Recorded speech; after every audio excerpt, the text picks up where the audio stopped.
Good morning, Rise and Freedom. I'm Austin Peterson. You're watching and listening to the Wake Up America show at wakeupAmericaShow.com. Glad and thankful to have you here. How's everybody doing? Feeling good? Oh, yeah. I appreciate you tuning in. If you haven't already and you're a regular fan, you know what to do. Lick that like button. Yes, lick it. So funny. Oh, no, you're so kind. Stay calm. No. Sit down. It's all right. Show has just begun. We got a lot to talk about. Another horny psyop. Yes, in an election year, the horny conservatives lust for mid-tier babes who are Aryan and will say the N-word. You know what I'm saying? They're horny and they will fall for anything. We'll talk about another horny psyop this morning at the top of the show. After that, we're going to speak to Hannah for Liberty, as well as another gentleman from the Libertarian Party of Colorado. They're going to tell us exactly why they decided not to put their presidential candidate, Chase Oliver, on the ballot in the state of Colorado. So you're going to have that opportunity this morning to hear from them at 7:30 a.m. Central Time. So about 30 minutes from now. Where else are you getting these interviews? You're not getting them anywhere else. We've got a lot to discuss this morning, and I can't wait to share with you Judge Napolitano at 8 a.m. Central Time. He's going to talk to us about the attacks on Supreme Court Justice Samuel Alito. Going to be a great interview. And then at 8:30 this morning, I'm told he will be here, Will the Beast. Wilfred Riley, the professor who wrote a book, Lies Your Liberal Teacher Told You. We will discuss that this morning at 8:30 a.m. Central Time. So we're going to have a great show today. You don't want to miss a minute.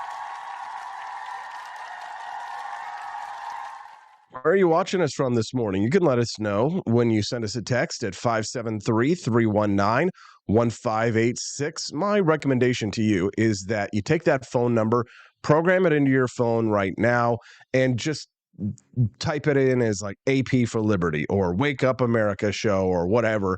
So that way you've got it programmed and you could just text me anytime you like. You see something on the news and you're like, oh, this is a good story, Austin, you should talk about this. You can send me a text anytime you like.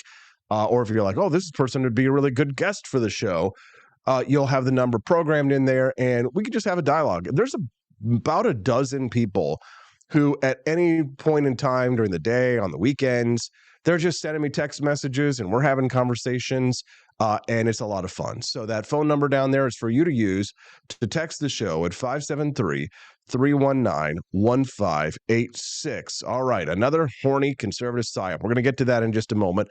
But before we do, I just thought you might be interested in hearing from our commander-in-chief. The number of days that it has been since Joe Biden threatened to kill us all with F-15s has now been reset to 0. So,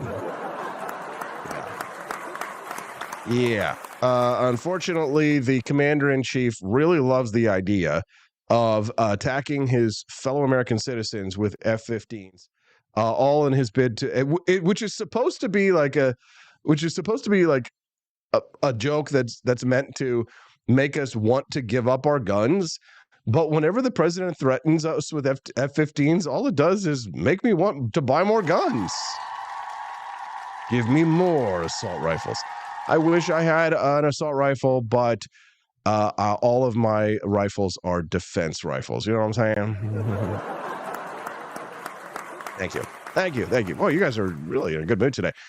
Here's Joe Biden slurring heavily, saying if they want to take on the government, you're going to need an F-15. By the way, if they want to think to take on government, if we get out of line, which they're talking again about, well, guess what? They need F-15s. They don't need a rifle. By the way, I'm pretty sure. I think I saw my buddy Jeremy Kaufman. I was fishing. Saying the other day that the United States lost a war against a country with an average IQ of 85 and an average annual income of $350 a year, something like that. Thank you. God, you guys, you guys just really are in a great mood today. It's like the Bill Maher audience. All right, what else was he saying about that? Fishermen and the hunters. And I came across a guy who was fishing, and he said, "You want to take my gun?" And I looked at him, I said, yeah, I don't want to take your gun. You're allowed to have a gun, but I want to take away your ability to use an assault weapon. And this is how the conversation went. He said, what do you mean I need that gun? I said, guess what? If you need 12 to 100 bullets in a gun, in a magazine, you're the lousiest shot I've ever heard of. You hear the women, I mean, moms demand, you hear the ladies out there, like ladies, this is why, like, you need to start corralling your fellow ladies in. I'm telling you, because if you don't, eventually, like, the men are going to do it for you. And you don't want us to do it. Ladies, you need to go out there and you need to start policing your own. Listen to this. You're the lousiest shot I've ever heard of. I'm serious. I'm serious. Speaking of falling for psyops, every town for gun safety and moms demand action fall for every psyop there is in the book. They're old ghosts in new garments trying to take us back. Well, there are. Taking away your freedoms, making it harder for black people to vote or have your vote counted. Closing doors of opportunity. Attacking the values of diversity, equity, and inclusion. You can believe it, banning books about black experiences. Okay. Trying to erase and rewrite history. He doesn't look like he's doing too good, you know? She knows so long as she was denied, our freedom can never be secured. If I started doing that on the Wake Up America show, that's what I started sounding like, which, you know, I'm not too far away from my senior years anyway. But if I start sounding like that on the Wake Up America show, and it's like, you hear me being like, America is a nation that can be defined in a single word. I was going to put him.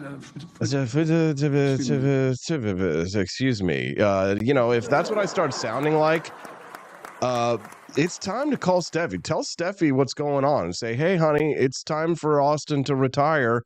I feel like people just, you know, they just like the stream, you coward, says Matt Unruh. Thank you for your $2 donation. He says, like the stream, you cowards. Exactly. Quest Vanning says, my 3 pinned text conversations, my wife, my brother, Wake Up America show. Exactly. So make sure that you put that text line in your phone. 573-319-1586. All right, are you guys ready for another horny psyop? Here it is, okay?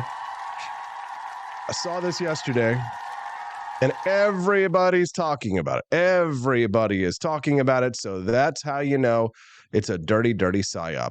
Here it is. It's a girl. She's now been fired for what she said in the stream. Here's the video for people who are curious, what she was saying that got her in trouble. This is the short version of it, and then we'll talk about what happened, and then we'll go into a little bit longer about why this is a psyop. Take a listen. Gold diggers, but that's the exception. I'm the rule. Everybody I know who's married right now, they're married to broke-ass niggas. Gold diggers. Okay. Let's pause for just a second here. So we have your average, you know, what you would call like a beautiful mid, right? Mid-tier. Right? A solid 6, right? She puts on a lot of makeup that makes her appear like she's a 7 or 8, but this is a female with a 6, right? She's got the cross. Typically, the psyops, they'll have generous cleavage here. What'll happen is that you'll get the cross where Jesus Christ sacrificed his life for your sins. Very solemn gesture. And the female psyop will put the symbol of sacrifice over their giant tits, so that you will pay attention to the tits while also considering that Jesus Christ bled, was tortured, and died for your sins on the cross. So normally what you'll see with the typical conservative psyop is you'll see giant tits with the cross, and we're disappointed here to see that for this brain-melting psychological operation meant to distract you in an election year, you have a beautiful mid who has non-generous cleavage. In fact, she's quite not generous at all. In fact, she might be, what is that word that I heard Bernie Sanders say once? Oh, niggardly. niggardly, niggardly. She's being quite niggardly with her cleavage, right? Which means withholding, right? But this psyop is meant to distract, of course, in an election year. Here we are. That's the exception. I'm the rule. Everybody I know who's married right now, they're married to broke-ass niggas. Right, there it is. So she said the N-word. She didn't say niggardly. She didn't say that. She said something that is related to the N-word, right? So she's been fired. She is a girl on TikTok, and she's been fired from what looks to be a real estate job right here. Rofi of the Carolinas is talking about the recent incident that caused concern and upset amongst our stakeholders. Rofi of the Carolinas, a newly hired employee, made inflammatory remarks on social media, blah, blah, blah. We care about diversity, equity, inclusion. We are owned and operated by African-American females and immigrant-owned operated businesses. That should have been your first clue. You are a white girl, and you are using the N-word, working for African-Americans, and you are surprised somehow. People are surprised and shocked, calling this cancel culture. You retards, okay? You go and you work for black people and you say the N-word and you think you're going to be able to keep your job. Now, what did you think was going to happen if you did something like this? I'm kind of getting sick of the conservative cancel culture, which is the idea that people who have opinions are allowed to just voice whatever opinions they say when they work for someone else. And you're just allowed to do whatever the hell you think that you can do. Like, would you think it was cancel culture if somebody got fired for having an OnlyFans on the side? Is that cancel culture? Well, she should be able to show her butt to anybody that she wants, right? You know what it is? This is simping. This is conservative simping, and I'm tired of it. It just goes to show how these lustful, horny males, when these men aren't getting women, right? This is why, for example, the whole Nick Fuentes Groyper phenomenon exists, right? They sort of like jeer and laugh when they get called incels. And I'm not just using that pejoratively, I'm using it descriptively. We're talking about men who have not been with women. That's why when they see a beautiful mid like this girl, they freak out because she is 3 tiers hotter than any woman that they'll ever get to be with, if they ever are with someone. Which they typically aren't. As a matter of fact, I was reading last night about how the successful mating ratio between men and women, it used to be something like in the earliest dawn of civilization, and they could track this through DNA. The amount of women who successfully mate compared to men, so like 4,000 years ago, was like 70 to 1 in terms of successful profligation, or being profligate with your DNA, whatever the word I'm looking here for is, right? But in the modern age, the ratio of successful female reproducers to successful male reproducers is something like 7 to 1, right? 7 to 1. Okay, so that should tell you something, though, if you think about that deeply. And I'm going to let you stew on that, because if you think about it, shouldn't the ratio of successful male to female procreation be 1 to 1? What does it mean that genetically in the modern age, that successful procreation is 7 females to 1 males? I'm going to let you think about that for just a second. Some of you have brains. Some of you are going to get it. Anyways, I like this guy's reaction video to it, where she goes into a little bit more detail. All right. There's a video going around the internet. Is it really that bad? Let's go check it out. Here's the thing. She's got the cross on, right? And again, I'm not a social conservative, but I really just, why things stick in my craw is because this is someone who wants to be a moral arbiter, right? They're wearing their cross right above their niggardly cleavage. Right, not generous, right? The opposite of generous, right? Miserly, you might say, is another word. And then they proceed to lecture us about things. Here we are. This time I have a beef with the male community. I give my criticisms to all because we are all about equity and inclusion here, right? So I'm sick and tired of all girls getting blamed, or like guys, certain guys, thinking that all girls are gold diggers. I don't know if it's because you get your information from those street interviews in like Miami at 3 a.m. outside of a nightclub. You're getting the opinion of some dumb whores and immigrants fresh off the boat looking for a green card. Yes, they are probably gold diggers, but that's the exception. I'm the rule. Everybody I know who's married right now, they're married to broke-ass niggas. And they don't care. We don't give a fuck about your money. I couldn't care less about your fucking money, okay? My type is broke mechanics and surfer hippie dudes. Broke mechanics and surfer hippie dudes. So there you go. There you go. Female brain going on right there, right? So she's become sort of like a right-wing icon in the last 24 hours. She's getting booked on all the, the typical alt-right, like Jew-hating podcasts and different things like that, right? Where they kind of like simp over women like this. They simp over mids.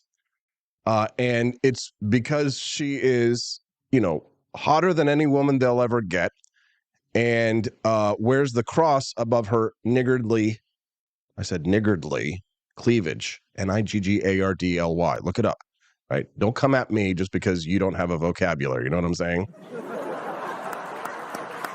Trad wife psyop. Trad wife psyop. Courtney Conover says, broke mechanic is an oxymoron. They get over $100 an hour for labor. Thank you, Courtney. Another sign of the psyop. And here she is ripping on my people. So all those nerds in high school, like the weird theater kids and the anime people, and you know who I'm talking about, the people we didn't hang out with. So they've grown up now, and they're the ones making the laws. They're the Mark Zuckerbergs. They're the Faucis of the world, of fucking nerds. Those fucking dorks that never got laid in high school. At least she's not wearing the cross while she's going off on this unhinged rant. But please note that there will be some extreme language in here from this trad wife psyop. And they got a major chip on their shoulder against the normies. That's why you see all these fat ass fucks making laws. Oh, you can be obese and anorexic. Friends. Okay, sure. They're the ones inventing clown world. They're the ones in media. They're the actors. You wonder why actors are so politically leftist? Oh, right. It's because they're losers. Like Dean Cain or Clint Eastwood or Vince Vaughn or theater kids. They're the theater kids who grew up, and now they're telling me and you what to think. They're telling me and you what to do, and they're making the laws in this country. What's honey, there's a reason why the 86 IQ quarterback from Shittsville, Michigan is not running things, right? There's a reason why people who have high IQs, who may not have been, beautiful mids like yourself, are in charge of things. And while you're making TikToks at lunch on your work break from the job that you just got fired from. It's time to stand the fuck up and stop being scared. Like, why are we scared of these people? They were massive losers in high school, and they're massive losers today. Well, you're scared because you live your life in fear, right? Every day of your life is a constant cycle of rage and fear. That's what your life is about. Why are you afraid? Well, it's because everything's revolving around your fear. And now you use your fear to hypnotize simps, betas, and people and men who are incels that will never be able to get a woman like yourself and you're convincing them to become what we call beta male orbiters. It's time to put the motherfucking nerds back in their place. Stand the fuck up and speak. Well, you stood up, you spoke out, and you got fired. You said the N-word. You said the N-word, and you were working for we are owned and operated, her business said, by African-American female and immigrant-owned businesses, and handled the situation as quickly as we could. Oh. We understand the importance of upholding our principles of equality and understanding, and we will continue to strive to create a culture of respect within our organization. Now, here's what I'm going to predict is going to happen. This was my tweet from yesterday where I said she's another right-wing psyop girl who will get conservatives to simp until a red pill guy tells her to shut the fuck up And then she'll vote for Joe Biden, and she'll do TikToks on why conservatives are mean, and she's a feminist now. Why men fall for such mids, I will never understand. You know what I'm saying? Anyways, I know what you're saying out there in the chat. I see it. You're like, well, you're talking about her, so blah, blah, blah, blah, blah. I'm pointing out the psyops, brother. I'm calling the psyop the psyop. I'm calling out the simping for what it is. It's simping. It's pathetic. And quite frankly, I don't care that she got fired. I don't care. It's, here's the thing. It's a really low bar for us to say that we immediately make somebody famous because they're a 5 out of 10 and they happen to say the N-word. Wow, woo. That's the bar that we've set for our standards. Thank you. Wow, you guys are so jealous. Not jealous, but you're so generous, right? The opposite of niggardly. You are so generous with your applause, and I appreciate that this morning. If you're enjoying the content this morning and you're having a little bit of fun, and we are a little tongue-in-cheek, wink, wink, nudge, nudge, having a little bit of fun this morning before we get to the serious coverage. I like to say it's a silly shirt show with very serious coverage. You know what I'm saying? And we're going to have some serious coverage here in about 8 minutes. All right, we're going to be talking to our friends from the Libertarian Party of Colorado, who have announced that they will not be placing their candidate on the ballot. Their presidential candidate, Chase Oliver, will not appear on the ballot in Colorado because the Libertarian Party of Colorado will refuse to file that paperwork, and they're going to explain that to us in a little bit less than 10 minutes. Now, here's the deal. The Wake Up America show has an incredible merchandise shop. We've got all kinds of deals and steals going on. It's the 4th of July, which coming up, which you're going to want to get your orders in now if you want to be able to get your stuff by the 4th of July. But here's how the Wake Up America show operates. We produce a mini documentary every day for the Wake Up America show. It's a 5-minute Wake Up America show mini documentary. It's bonus content that you can only see if you unlock it. So if you want to unlock the bonus content, you can go to apforlibertyshop.com, make a purchase, and if we get enough purchases amounting up to $60, then that unlocks the bonus content and you're able to watch the mini documentary instead of the commercials. I kind of figure that that's a really good trade-off. Like, you get more content, fewer commercials. You can it's kind of like with HBO Max or some of these other streaming services, you can pay to unlock the commercials. But at least with HBO Max, you don't have to pay a subscription fee to me if you don't want to. You can watch the show for free. But if you'd like to see today's mini documentary, what I recommend that you do is you head on over to apforlibertyshop.com. That's AP, the number 4. apforlibertyshop.com and make a purchase. And if we get enough purchases, then you will unlock the bonus content, so you don't have to watch commercials. You can watch today's mini documentary, which I think you all will really enjoy, and it's very relevant. Courtney Conover says, for being the only show airing all this sweet libertarian infighting drama. Thank you, Courtney. She donated $2 in a Rumble rant. We've got a lot of cool merch there, and we're always adding new stuff. Just like yesterday, we added this new shirt, which I thought was hilarious. Trump shark, which, in order to avoid any kind of copyright questions, I think you guys all get the joke of what this is referencing there. You can get that at AP, the number 4, apforlibertyshop.com. Head on over to apforlibertyshop.com, and I think you guys will enjoy it. Then you don't have to watch commercials, and who wants to watch commercials? You get to watch a mini documentary instead. So you're probably not going to be able to get that done by the time we have to go to a commercial break now, because we're going to go to the commercial break now. We're going to go get the Libertarian Party of Colorado members now, and we're going to, we're going to talk to them about why they're refusing to put Chase Oliver on the ballot. 2 guests when we get back together. 2 guests together. It's going to be fun on the Wake Up America show at wakeupAmericaShow.com.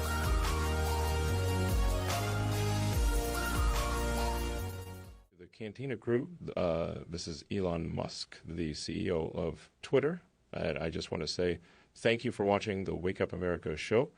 I've decided that Austin Peterson will be the new CEO of Twitter.com, effective immediately. First thing to do, though, is I've got to go and blast off into space.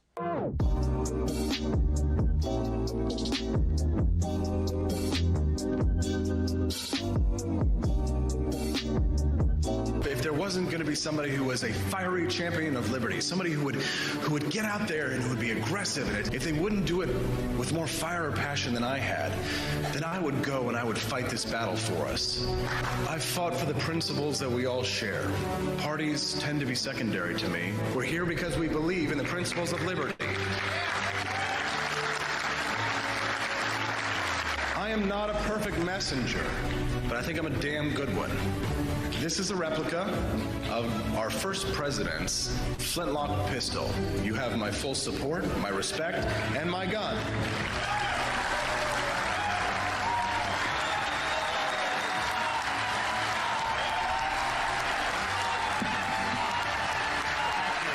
I think that the heart of my philosophy is much more libertarianism than well, that's the fashionable word these days, I guess. A conservative is no longer just that. He's a libertarian and always has been.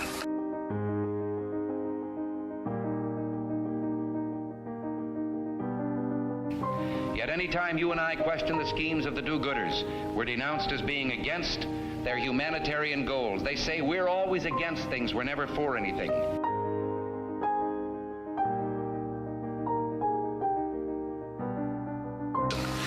What is fascism? Fascism is private ownership, private enterprise, but total government control and regulation.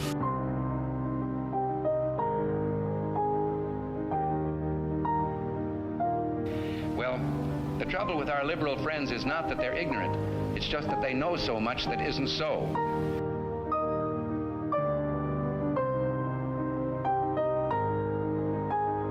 If we lose freedom here, there's no place to escape to. This is the last stand on earth.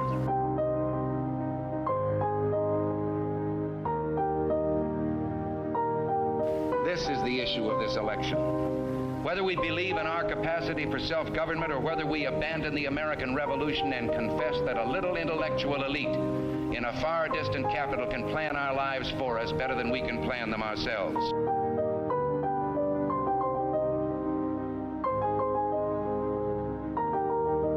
The conservative, so-called, is the one that says less government, get off my back, get out of my pocket, and let me have more control of my own destiny.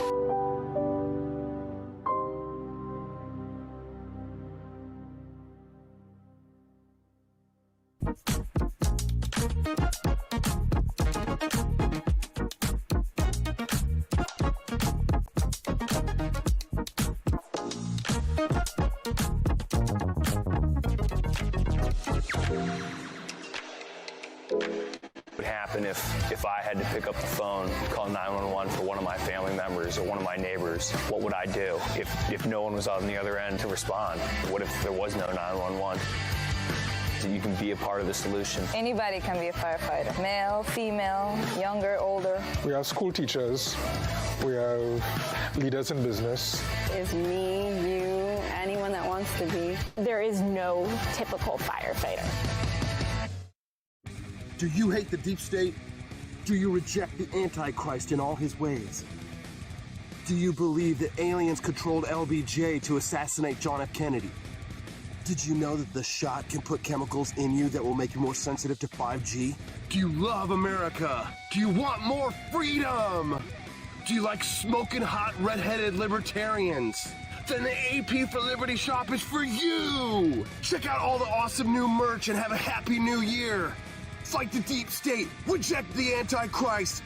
Visit AP for Liberty shop and get your patriotic merchandise now, or the deep state wins.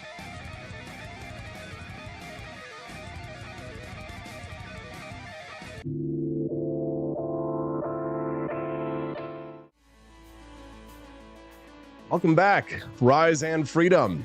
I'm Austin Peterson. You're watching and listening to the Wake Up America show at wakeupAmericaShow.com, where we stand economic freedom and personal liberty. And we have a lot of fun talking about libertarian drama and infighting as well. You're in the right place. You like all those things.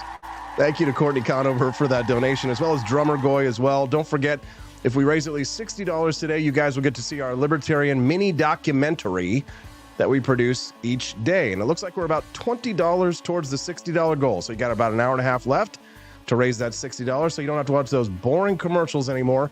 and watch my awesome little mini documentary. Don't you want to see what it is? All right, we'll get those Rumble Rant donations in.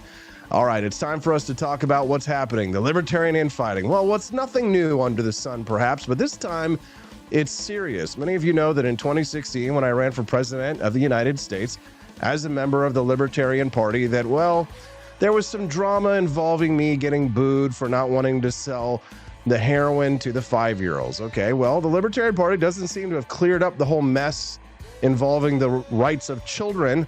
Now the Libertarian Party of Colorado is saying they're not going to be putting their candidate on the ballot. We'll talk about why. My next two guests, that's right, two guests, is the chair of the Libertarian Party of Colorado, as well as Andy Bukovich, who wrote the statement about why they will not be placing Chase on the ballot. I hope I got that name right. Good morning, Hannah, and good morning, Andy. Welcome to the show. Good morning. Thank you for having us. Good morning. Andy, I can't hear you. I've got no audio on you at this moment. So, Hannah, if you don't mind, if you could start as the chair of the Libertarian Party of Colorado, tell us a little bit about your decision not to place Chase on the ballot. So Monday night, we had our board meeting, and my board came to me with a resolution. They decided that Chase Oliver and Mike Termott do not represent the ideals of the Colorado Libertarian Party. They don't match our vision. They don't represent us. And so my board brought this resolution forward, and they passed it unanimously. As chairman of the board, I can vote, but I don't generally. So I just facilitated the passing of the resolution. I didn't necessarily vote. And so it is the will of the delegation of Colorado, as well as the board and the sustaining membership of the party, that we do not place Chase Oliver on the ballot here in Colorado. Now, Andy, I was told that you are the person who actually brought this resolution and authored it. Do you want to tell us why? So I didn't bring the resolution. I'm not on the board anymore. I did help write it, and I did write the statement afterwards. Just talking to people around Colorado, we all came together in the middle of COVID, the current iteration of the board as it exists. And so as we were all getting together and really forming the block that makes up the current Libertarian Party of Colorado, it was illegal a lot of the time. We were risking fines, we were risking jail. And in doing that, we were recognizing what the regime actually didn't want us to do. And in Colorado, that's the consistent feedback, is just that anytime there is an opportunity to actually stand against the regime, to realize what they actually want, this campaign has failed to do so. And so you can argue about the object level policies on any given issue. That's not even really the point. It's that beyond the object level policy, the state has a goal in all of these policies. And that is the part that we actually have to watch out for, that they've been so bad on. Okay, so I want to get a little bit more into the why in just a moment, but I'd like to talk a little bit more about the mechanics of this decision. So what would this mean in terms of filing with the Secretary of State? I mean, you'll still have other candidates running for office as libertarians, I understand, but how does this affect your down ballot candidates? What is the process that you have to go through? How is this different? Talk to us a little bit about the mechanics of this one, if you wouldn't mind, Hannah. So it will not affect our ballot access. We have ballot access regardless. Our ballot access in Colorado is incredible. So a lot of people are saying, oh, you're going to lose ballot access. That's not in fact true. It's my understanding with communicating with the Secretary of State here in Colorado that we could just have the option to have no one running under the Libertarian. And we're kind of exploring what our other options are. We're waiting for some more feedback from the Secretary of State about, can we introduce somebody else on this ballot for the presidential ticket? We're not super sure. This is brand new territory. So even the Secretary of State is kind of like, we don't know. But overall, our bylaws, it comes down to bylaws. The Secretary of State said it comes down to our state bylaws, and our state bylaws allow us to do this. Okay. So, Andy, I guess I should ask, where's the beef? Or what's the beef in this scenario? It's not just about what the regime doesn't want you to do, but what is your specific I guess, ideological problem that you have with placing someone like Chase Oliver on the ballot? I mean, I think being able to credibly oppose the regime is a specific ideological problem.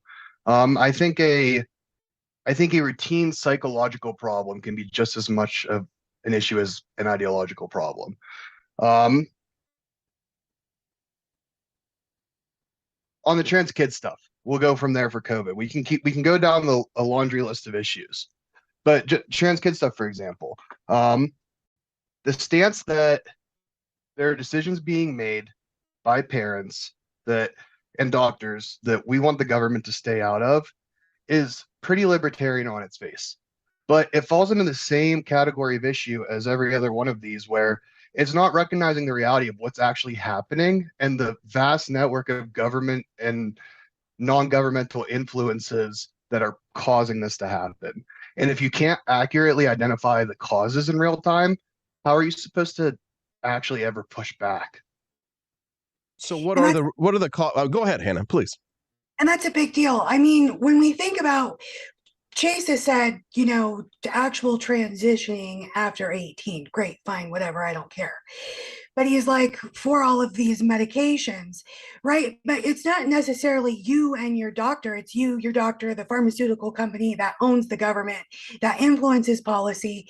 This is a symptom of cronyism, not capitalism. And so it's a narrative that feeds into what is not actually libertarian, what is not actually free market. The free market, a doctor could decide, I don't want to counsel you on any of this. But all these doctors, all of this mainstream everything is pushing people in this direction. And the rise of trans kids, it's in correlation to the rise of the propaganda. So this is not authentic. This is not happening naturally. This is a program that's being pushed through propaganda nationally and even globally.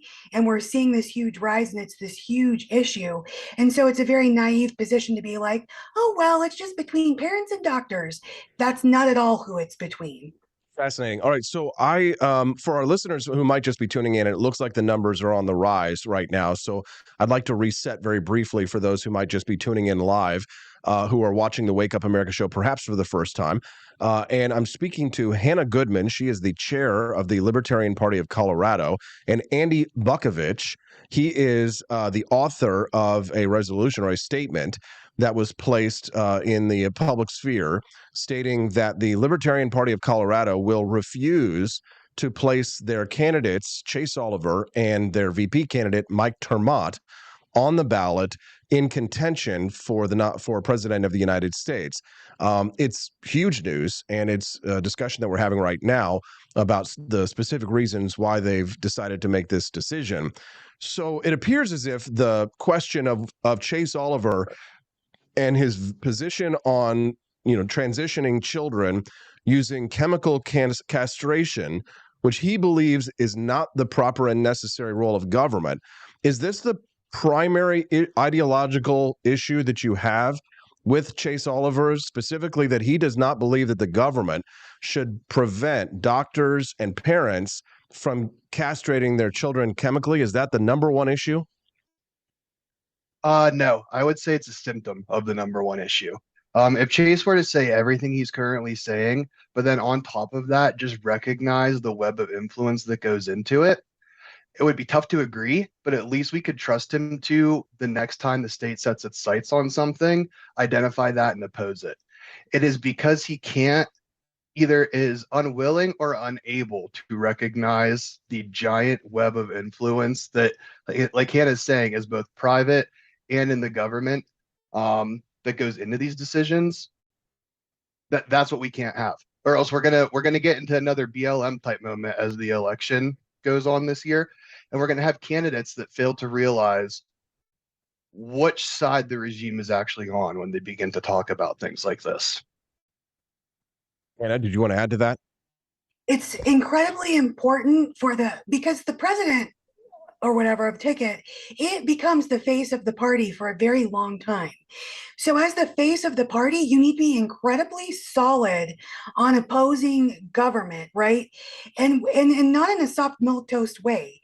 We have to be very principled. We are the only party of principle. right? So our candidate, our face, needs to stand up on principle and address these issues. Yeah, there's ways to thread the needle. Of course, this is politics, right? He could literally get his ideas across while threading the libertarian needle and acknowledging the radical stance that he needs to take against all of these things, because the regime is on the side of the things he's supporting. And he's very vocal about those things while not maintaining a very libertarian position. Now, there was another ideological question that was posed. I think Andy mentioned it very briefly, but related to Chase Oliver's position in regards to COVID-19. Could you please air those grievances? Yeah, so like I said, in Colorado, we are very much formed in COVID here. All of us started organizing to make Colorado up as it exists at the height of lockdowns and mandates in this state. I have a great picture of one of the first times of us together at a normal unmasked Thanksgiving in 2020. And at that, we're risking jail to come together like normal human beings. He's tweeting about having a masked and distanced Thanksgiving. Again, object level, he's not saying the government should do anything. He's saying to do it privately. He is feeding into exactly what the regime wanted at that moment in a way that is profoundly anti-human. And if that's where the instincts keep repeatedly being, we can't have it. So, Hannah, it sounds to me as if it's not as if the position that Chase Oliver is necessarily taking is unlibertarian, because he's certainly free to choose to go to a masked Thanksgiving and do whatever he pleases with his own time, and the rest of us are free to go to unmasked Thanksgivings and to defy the regime. So his positions aren't necessarily unlibertarian, but they don't fall in line with culturally where you and Andy and many of the LP of Colorado are at. Is that a fair assessment or not? Yes, that's a deeply fair assessment. And I would say that it goes to principles. When push comes to shove, where are you gonna fall? I know exactly where I'm going to fall. I started my career as an anti-vaccine activist. None of my children are vaccinated. But throughout the years, you've seen Chase Oliver posting things about how stupid people like me are. So you're going to represent me, though, as the face of my entire party and underpin all of the work that I've dedicated years to. Are you serious? Like, it's more, I think, than cultural. It is the foundation of libertarianism to stand on principle. Sure, he can choose these things, but that's exactly what they wanted us to choose and do. So it's not really very, like, I guess, punk rock, if you want to think of it that way, right? A lot of people think about libertarians as being anti-system, anti-government, standing up, fighting against oppression and government tyranny. But when you comply, that's not well, you guys are free to rebel, but I'm going to comply. Okay, that doesn't seem very principled. But I mean, you do acknowledge that people should have the right to be able to be vaccinated and to vaccinate their own children and advocate for vaccines if that's their own belief, even if they don't want to force that on anyone else, correct? Yeah, but yes, just but like Lou Rockwell. Lou Rockwell said, if what you're advocating for does nothing to serve the regime, does nothing but to serve the regime, you should be quiet about it. That sounds a little authoritarian, at least from. I mean, that sounds like the kind of regime, the thing someone who is a part of the regime might say. I mean, we're supposed to be able to have free speech and a free debate of ideas. And the question of vaccines is one that we should be questioning and debating. We should hear from both sides. And, I think everybody knows now that the COVID vaccine itself was largely a massive failure. But some people have qualms about not giving their child a pertussis vaccine or a polio vaccine, for example. And we should be able to have a discussion about that. We shouldn't have to shut up about that, should we, Hannah? No, definitely not. I believe in a free marketplace of ideas. I believe in a free market everywhere. And I absolutely love this issue and being able to discuss the ideology of it. However, when you're the face of an entire party, it's not like he's just, running for a House district or something like that, or even just a basic member. He is now the face of the entire party, of all of my work, right? And he's calling people like me stupid on Twitter. Okay, really? Like, I'm not calling him stupid for his belief. I just don't know that it's exactly principled, and I'm attacking his ideas, not the man himself. And so that's really where the line is. You're now the face of the party. This is now what everybody's going to see as being what the Libertarian Party stands for, and it's actually not what the Libertarian Party stands for in its entirety. How has the reaction been to your decision not to place your presidential candidate on the ballot? Has it been a mostly unified response from Colorado? Has there been pushback from other states?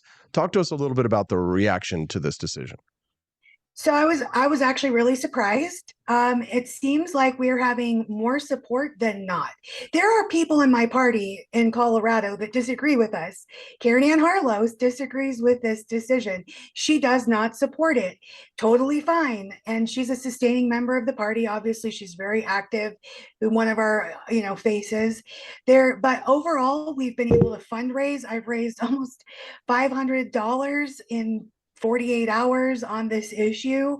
We have people writing us, supporting us into my email, into their comments all over social media, all of these things. I've had very minimal dissension as feedback. And so I'm surprised by that.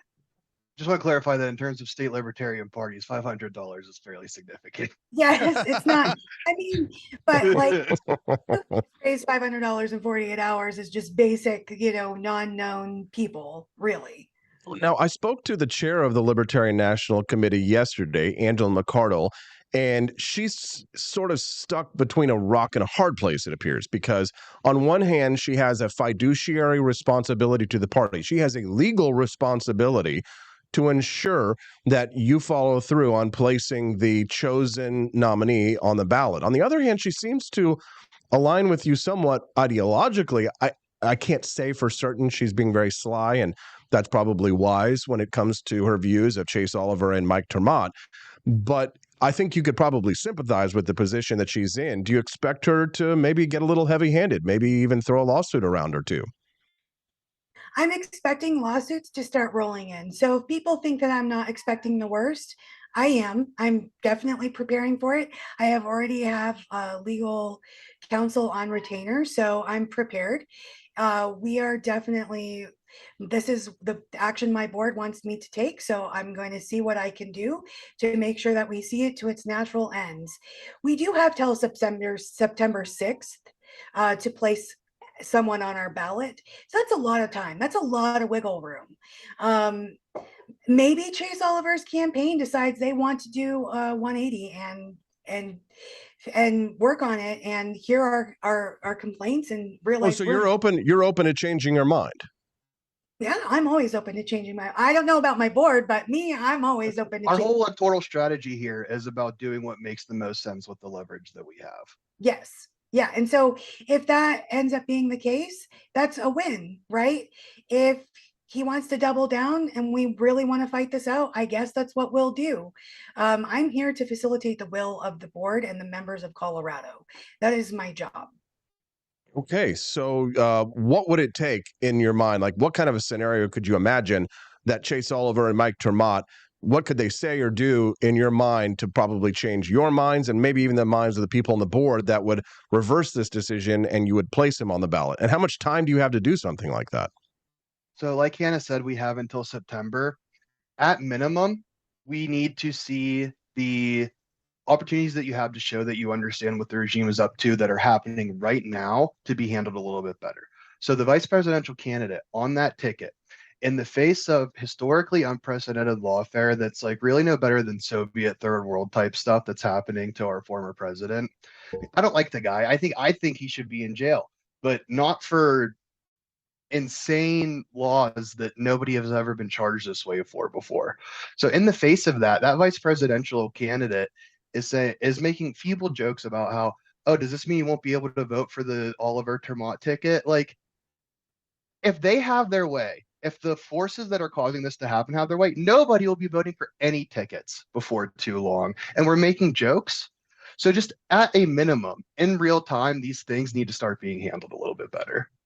Hannah, do you imagine that many of your members may vote for Donald Trump this year because of those lawsuits against him and the fear of not having another election? I really can't say. I can't speculate on how people are voting. I haven't necessarily got my elbows into that mess, as it were. I I mean, I'm going to say Andy, probably. let me toss it over to you. Andy, do you think so? Yeah, everybody I talk to in Colorado is, I think, appropriately concerned about what's happening at the federal, uh, in the Justice Department. And does that equal a vote for Trump? I think that it is on us to present libertarians in Colorado with a better way to fight the state and to fight that lawfare than Donald Trump. We have a couple months to figure that out. Hannah, before I rudely interrupted you, you were going to say something about or respond to that, the question of libertarians voting for Trump? Yes. So from what I'm hearing, a lot of people that I know specifically are. I don't know all of my, I haven't, really asked my members. I don't know that it's appropriate that I ask my members who you're voting for president. And as my grandma would say, we should all probably just keep that to ourselves. I don't mean to be mealy mouthed about that. Libertarians in Colorado, a lot of them will vote for Trump if we don't give them a better option. Thank you. I appreciate that. Non-politician answers. We love it. Hannah, Andy, is there anything else about this situation or perhaps just anything in general that you think the 1,500 people who are watching us live right now need to know or hear from you? If you support what we're doing, if you support a real decentralized strategy within the Libertarian Party, if you support state parties holding out for concessions to actually fight for liberty, go to lpcolorado.org/donate and help us out. There you go. Hannah, anything else? Yes. If you are in Colorado, you want to get active, join the party. You'll go to lpcolorado.org/join. If you are interested in what Colorado is doing, because we've been making waves across the nation with a lot of my political strategy, go ahead and Google the LP Colorado and see what we're doing here in Colorado to advance liberty. There you go. The Libertarian Party of Colorado at this point, not putting their own presidential candidate on the ballot. Things could change, but we'll keep an eye on what's going on out there. Hannah, keep us abreast of the news. Andy, thank you very much for coming on here today and explaining your views so thoroughly. Thanks so much for making it happen, and we appreciate you all very much. Have a wonderful day. Thank you. Thanks for having us. Thank you very much. Let's give them a round of applause. What do you say? I think they did a great job. Boy, that is a challenging situation. So the Libertarian Party of Colorado announces that they will not be putting their chosen presidential candidate onto the ballot. Now, you say their chosen presidential candidate, but the reality is that Colorado sent a delegation to their convention in Washington, D.C. a few weeks ago. And the Colorado delegation, when faced with the ultimate choice of Chase Oliver for their presidential candidate, decided to vote for none of the above instead. So that was some of the underpinnings of the reasonings for why they felt justified in making this decision, as well as the ideological underpinnings of the questions that we just went through here on the show. But let me ask you, are you used to hearing these kinds of interviews?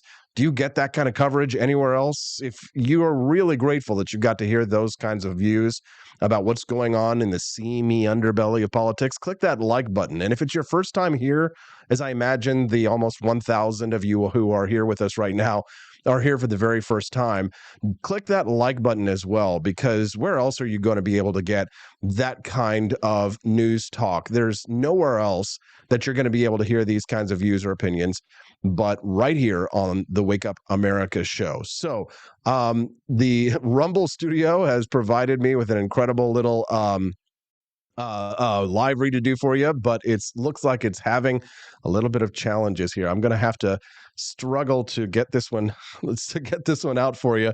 There's a little bit of a glitch in the system here for this script that they sent me to read. So if you can just be patient with me for just a moment, I'm going to copy this script so I can share with you our friends here we go. There it is. Ladies and gentlemen, I've got a really special deal for you today, the Triumph Bundle. This bundle includes a red Trump 2024 hat and an I'll Be Back Trump flag. and a 100% American-made steel stiletto knife. SOS Self-Defense Tools is a proud supporter of President Trump's 2024 campaign. They believe in our great nation, just like I do, and are proud to support Trump's election. The company stands for patriotism and self-reliance, just like true Americans. That's SOS Self-Defense Tools. This bundle is completely free. That's right, completely free. You just cover the $10 shipping and handling. It's actually $9.95. What's the catch? There's only 500 of these bundles available, so it's first come, first serve. Click the banner that you see on the Rumble Studio chat right now. Claim yours before they're all gone. You're going to get a Trump bundle, a Trump 2024 hat, an I'll Be Back Trump flag, and a 100% American-made steel stiletto knife. Awesome. For $9.95 shipping and handling. That's right. Claim yours before they're all gone. You'll see the banner up there. And let's keep America great together. Another round of applause. Yes. We appreciate you all very much. All right. Well, next up on the docket, the great Judge Andrew Napolitano will come and join us, and will talk to us about what? Well, he'll talk to us about the attacks on Supreme Court Justice Samuel Alito. That's what. All right, we haven't unlocked the bonus content yet, which means you got to watch the commercials. Get those Rumble Rant donations in. Head to apforlibertyshop.com. Buy some coffee this morning so you can unlock that mini documentary and say goodbye to these commercials on the Wake Up America show at wakeupamericashow.com. Expanse of time, a year might seem like a mere moment, but oh, what a year it's been. In September 2022, Austin and Stephanie Peterson embarked on a journey to wake up America. They began humbly, with just 20 souls tuning in, learning, listening, and though challenges arose, like the looming shadow of YouTube demonetization, their spirit never waned. And now, thanks to you, thousands rise with the sun to join them, to listen, to engage, to be a part of a community. So here's to you, and to wake up America, for memories shared, for friends made, for the journey ahead, and for never, ever forgetting to rise and freedom. Happy anniversary. I'm Donald Trump, and I approve this message. Believe me, Austin Peterson is the best. He's got the greatest Wake Up America show I've ever seen. Whenever I tune in the mornings and watch the live stream, let me tell you, he has got the absolute best content. I love his guests. It's just a total blast to watch, and I highly endorse and recommend the Wake Up America show. It's terrific, believe me. Is the outdoor your home about as exciting as a library? Then spice it up and unbore your space with our custom metal signs. Crafted with love and a bit of libertarian magic, you can customize your own metal sign at ap4libertyshop.com. So head to ap4libertyshop.com, customize your own metal sign today.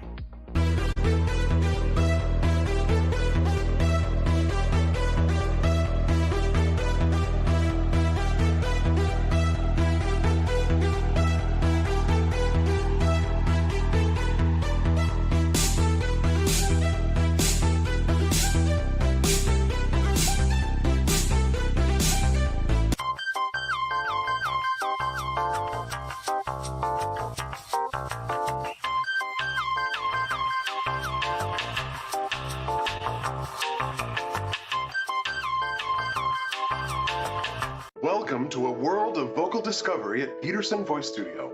I'm Justin Peterson, here to guide your musical journey. Envision a place where your voice reaches new heights, where every note tells a story. We embrace all singers, from the enthusiastic shower vocalists to aspiring stars, ensuring each voice finds its unique rhythm and tone. Are you ready to elevate your voice? Visit PetersonVoiceStudio.com and sign up for remote lessons tailored just for you. Let's begin this melodious journey together.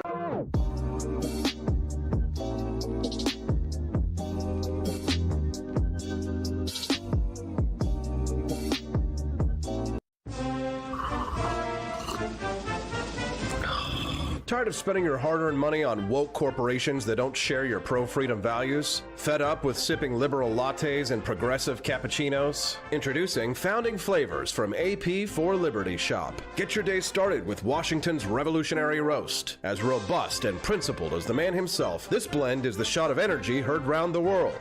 Or maybe you want to taste the fervor of freedom with Adams's Patriotic Perk. It's as dynamic and balanced as the U.S. Constitution, sure to awaken your spirit of liberty. For the aficionados Tacos, we've got the Jeffersonian Java, a complex mix of flavors that speaks volumes about your refined tastes. And don't forget Betsy's Liberty Lullaby, our decaf option, crafted with the same care and dedication Betsy Ross put into our Star-Spangled Banner. This blend lets you enjoy the taste of freedom anytime without losing sleep. No woke beams here, folks. Just pure, patriotic, pro-freedom flavors brewed with love for liberty. So why compromise your principles for a cup of coffee? Stand up for your values, perk up your patriotism, and start your day the American way. Get your founding flavors at apforlibertyshop.com.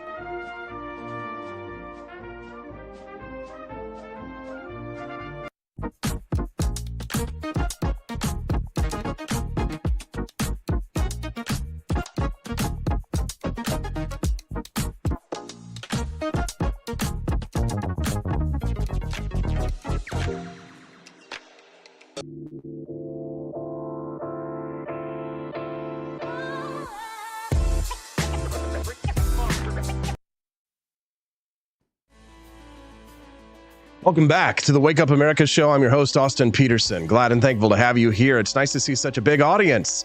Can we get as many likes as we have people watching? I know it's a tall order, but if you click that like button, you can set us on our way. We're fighting for economic freedom and personal liberty here. So if you love that message, boy, you're in the right place. So click the follow button as well. Come back and join us every Monday through Friday.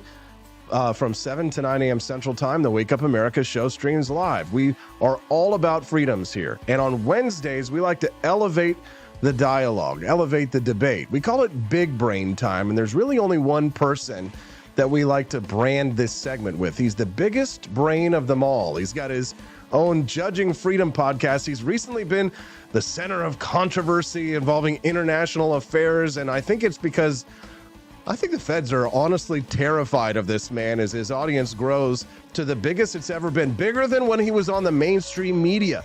Bigger than when some punk kid with spike hair was writing some dialogue for him here and there, booking guests, putting Ron Paul underneath the debt clock in the streets of New York City, Manhattan, and trying to make that things happen. He's the biggest he's ever been. Well, at least in terms of the public view. But he's the smallest he's ever been in terms of physical stature. Judge Andrew Napolitano Man, I have had some unbelievable introductions, but that takes the cake. Who was that kid with the spiked hair that was writing the show? Judge, well, he's now about to become a daddy. Yeah, that's right, Judge. Thanks for noticing. We've had some incredible times together. One of my fondest memories, the day that we coordinated Ron Paul to come and sit with you underneath the national debt clock there in New York City, just a block away from Times Square. Definitely one of the greatest interviews that I've ever produced. The timing of it, it was so difficult, but we made it work. And but it's amazing now that even at the height of mainstream media influence, Judge, your show Judging Freedom now has an audience bigger than any mainstream media show. So many mainstream media shows that exist now that are still on air. Well, I don't know what to attribute it to other than the fact that the media is in bed with the government on the wars in Ukraine and Gaza, and people are yearning for another view of these events. And the mainstream media is so much in bed with the government that the folks that I have on Judging Freedom, many of whom I met at Fox, are no longer welcome on the mainstream media. I mean, this is really an inversion from the Vietnam years when the mainstream media was adverse to the government and did some unbelievable jobs. Cy Hirsch comes to mind, exposing the government's lies. This time, the mainstream media is complicit in the government's lies. And to the extent that what is happening in Gaza is a war crime, the mainstream media is complicit in that war crime as much as the government is. I don't want to hear that, Judge. It's a fascinating transition that the mainstream media had from going from being against the regime to now being part of it. But I guess that's what happens when young hippies of the 1960s actually take power. They get invested in their 401ks. They now have an interest in the outcome of what's happening. They don't want to lose their pensions. They don't want Social Security or Medicare or Medicaid to go away. They want to keep the regime in place. They want the deep state to continue their operations because they have investment in lithium mines, or they're ensuring that, you know, rare earth minerals are coming out of China or Namibia. And if you start talking about, well, we need to pull the U.S. military out of the Congo, well, that's going to affect their investment in the De Beers Diamond Corporation, Judge. And they're far more interested in their bottom line than they are our liberties. Would you say that's correct? I think you're giving them more credit than they deserve. There was a draft in the Vietnam War, and there's no draft now. If there were a draft now and we had boots on the ground, rather than using the deaths of Ukrainian young men as a battering ram with which to attempt to drive Vladimir Putin from office, it would be radically different. But I'm sorry to say, I think boots on the ground are coming. I have friends, neighbors of mine whose son is in the Army in Louisiana. And I won't mention names, of course. And the parents told me that the son told them that their whole battalion, that's about 5,000 troops, are getting ready to go to Eastern Europe, site unnamed. Judge, and with the use of, with the authorization in the past week by President Biden, I know you want to get to other things, but let me just finish this thought. Go ahead. To allow the Ukrainians to use American weaponry to fight and land missiles inside Russia, issue number one, and to arm the unabashedly swastika-tattooed Nazi battalion. Where's AIPAC on that? Number two, this is going to result in retaliation by the Russians. By the way, where is Russia's biggest nuclear-powered sub as we speak? On its way to Havana, Cuba. Thank you, Joe Biden. Well, Joe Biden is just scrambling the F-15s to try and stop people from buying assault rifles here in the United States. So he's a little distracted from the national security questions overseas, Judge.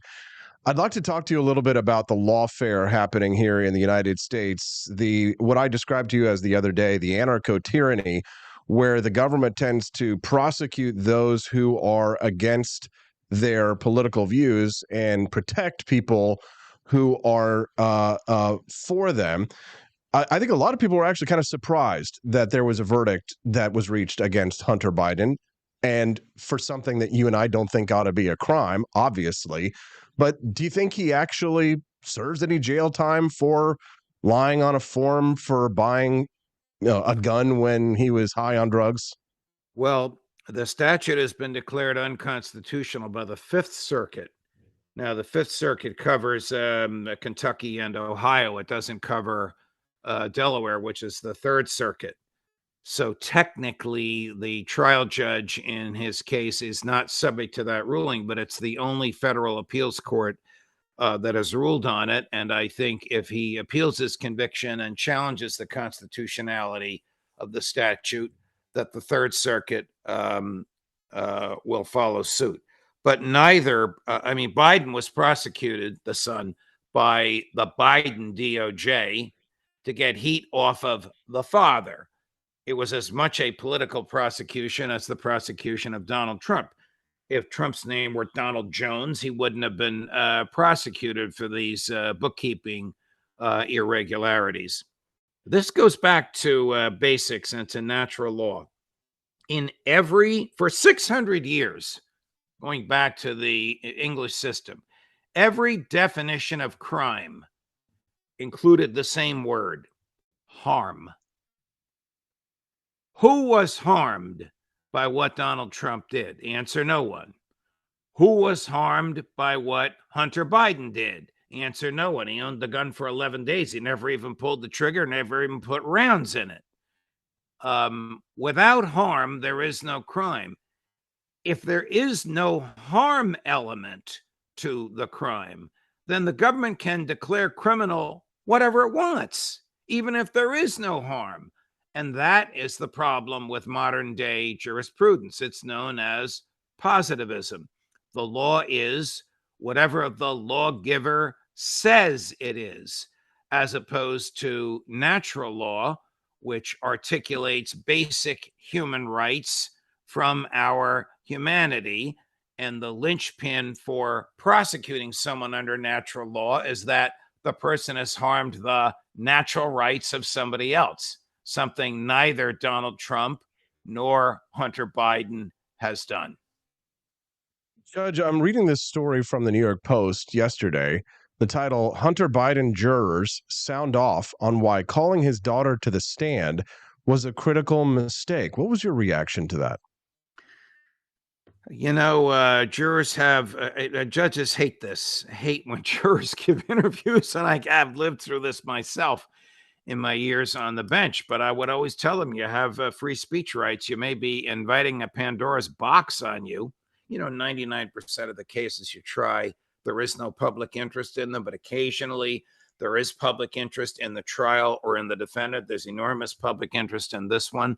So obviously the same mainstream media we were just blasting a few minutes ago descended on these jurors, and one of them gave, you know, a very, very open interview, as she is free to do. You can't really evaluate a jury by taking a snapshot of how the jury felt at some point during deliberations, because it's a deliberative process, and it is a process. Often juries take a vote as soon as they get in the jury room, and they're shocked to find out they're unanimous, and they're afraid to go out and give a verdict because it's going to look like they didn't review the evidence. And in reality, they did not review it in a collaborative way. So jurors, think in the way the rest of us do, and they listen to challenges from their fellow jurors, and then they re-examine the evidence. The play, and eventually a movie, 12 Angry Men, is remarkably accurate. It's a great story about how a jury goes from 11-1 in favor of conviction to 12-0 in favor of acquittal. But the evaluation of the evidence and how people are rethinking everything is normal and natural to this collaborative effort. 12 Angry Men, great reference, starring Henry Fonda in the 1957 crime thriller. Just watched it about a month ago. Wow.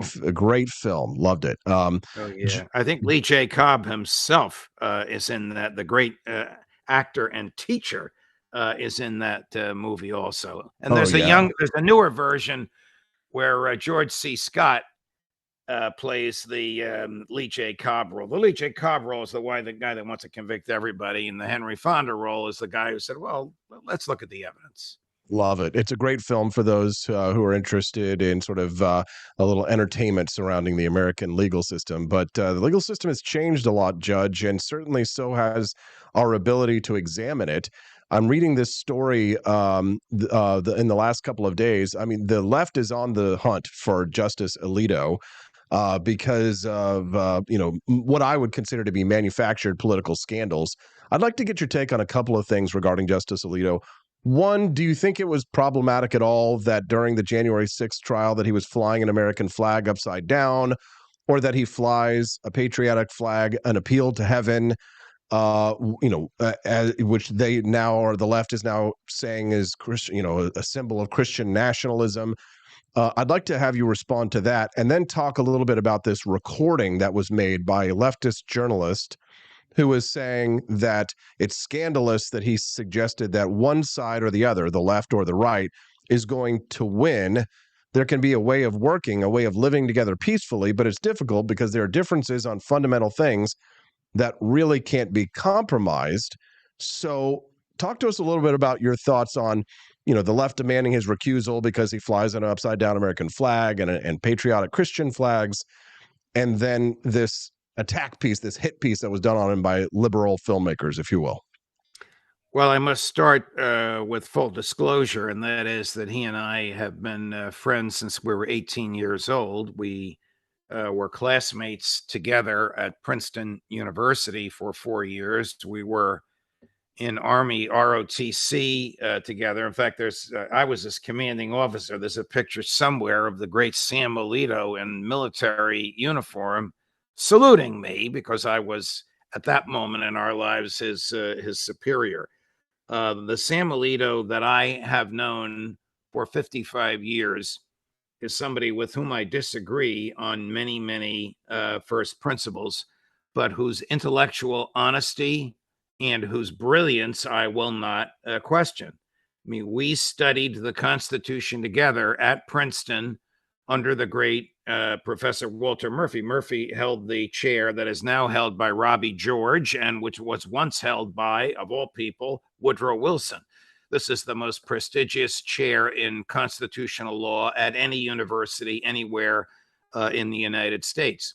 I was the loudmouth in the class. Sam was the quiet one, but everybody knew that Sam was the smartest person there. So with all of that as a bit of background, I'm also longtime friends with Mrs. Alito, and I have known her since before she and Justice Alito got married. So I'm really not a neutral person in this. However, he can fly whatever flag he wants, and he can articulate privately whatever opinion he wants. He's in a policy-making court. Justice Jackson once said, "We're infallible because we're final. We're not final because we're infallible." And he was appointed by a president for whom I have very little respect, but who did the right thing with Sam, because this jurist manifested George W. Bush's views of the way the Constitution should be interpreted, which is not the way I would interpret it. Justice Alito's first year on the bench, our then bosses at Fox asked me to do an analysis of his opinions in which the government was involved. So there were 29 cases before the court in which the government was involved that year. Justice Alito sided with the government in 28 of them. And the 29th was some Civil War era court rule in South Carolina that no person in their right mind could possibly vote to uphold today. So he is basically a big government conservative guy, and he was appointed because those are his views, much like Sonia Sotomayor is a distribute wealth, egalitarian, do what you can for the little person guy. We can't really deny that people are appointed because of what they think. Neil Gorsuch was appointed because he's a libertarian in large measure, a brilliant, gifted jurist, but one whose libertarian instincts impressed President Trump and the people around him. Now, when I was in law school 100 years ago, the rule was judges must not only avoid impropriety, they must avoid the appearance of impropriety. Because of hit pieces like the one on Justice Alito and to a lesser extent, Chief Justice Roberts, where a person claiming to be someone other than who they were approached them at a semi-public gathering. This was a dinner of the court's historical society in the public sit-down dinner in the public parts of the court and recorded what they did.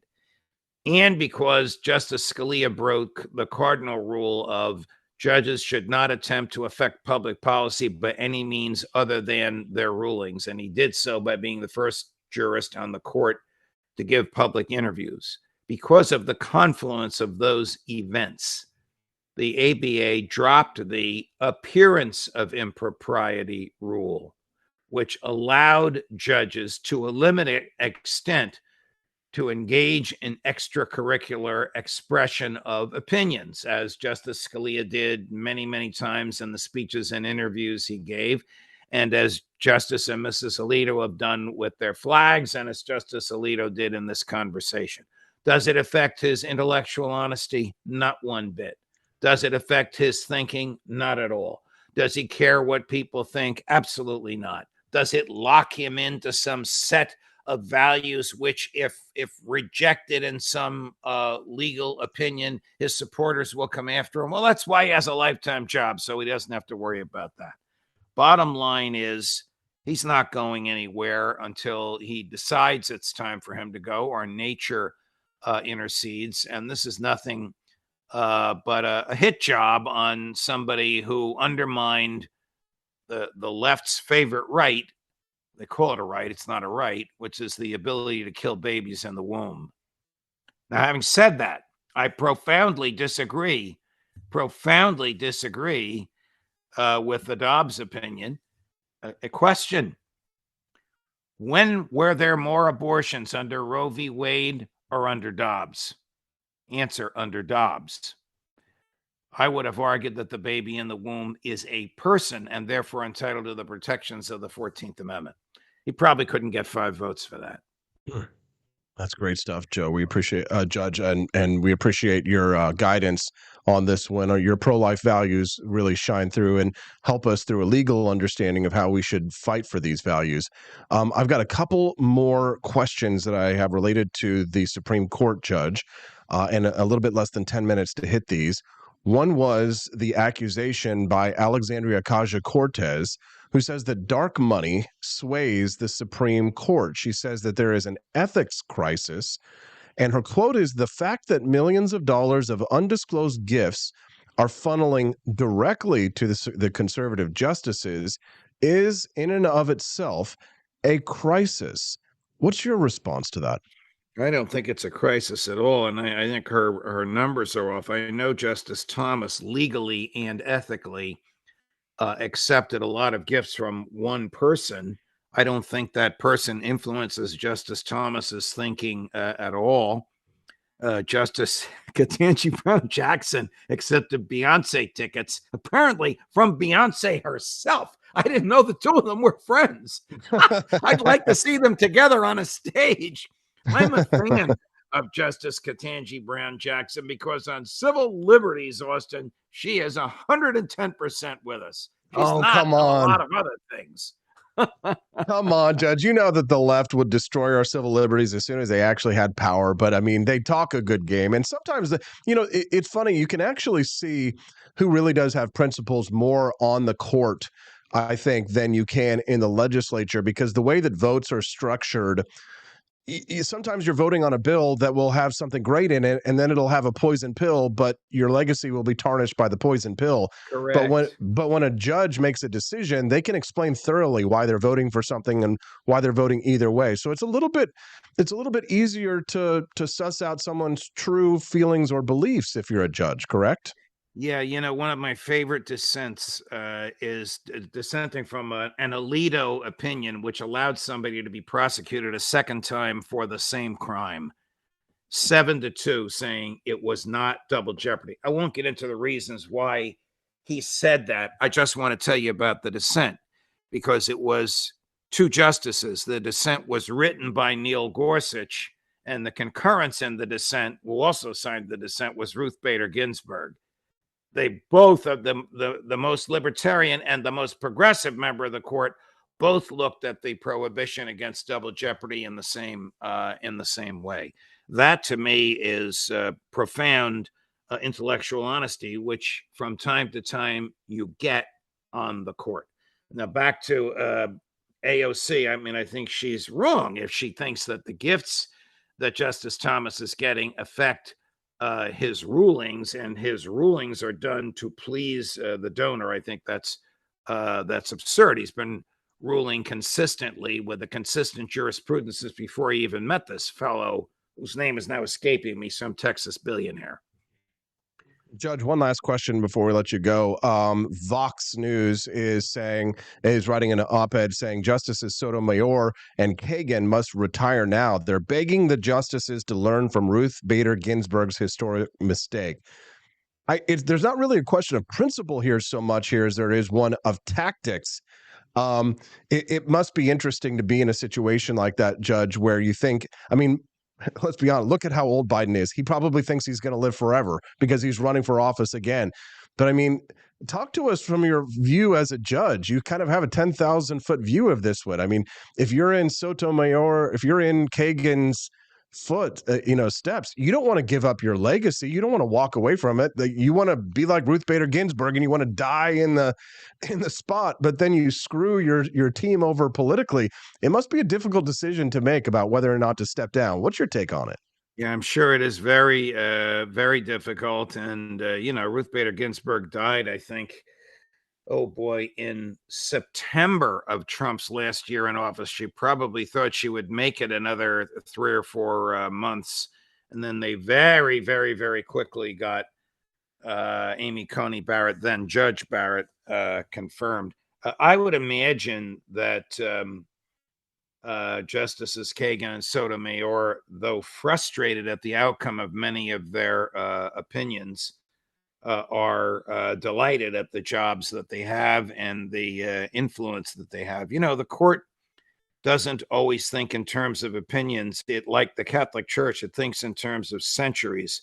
Justice Kagan is the former dean of Harvard Law School. She probably envisions Harvard law students as yet unborn, their parents as yet unborn, studying her dissents.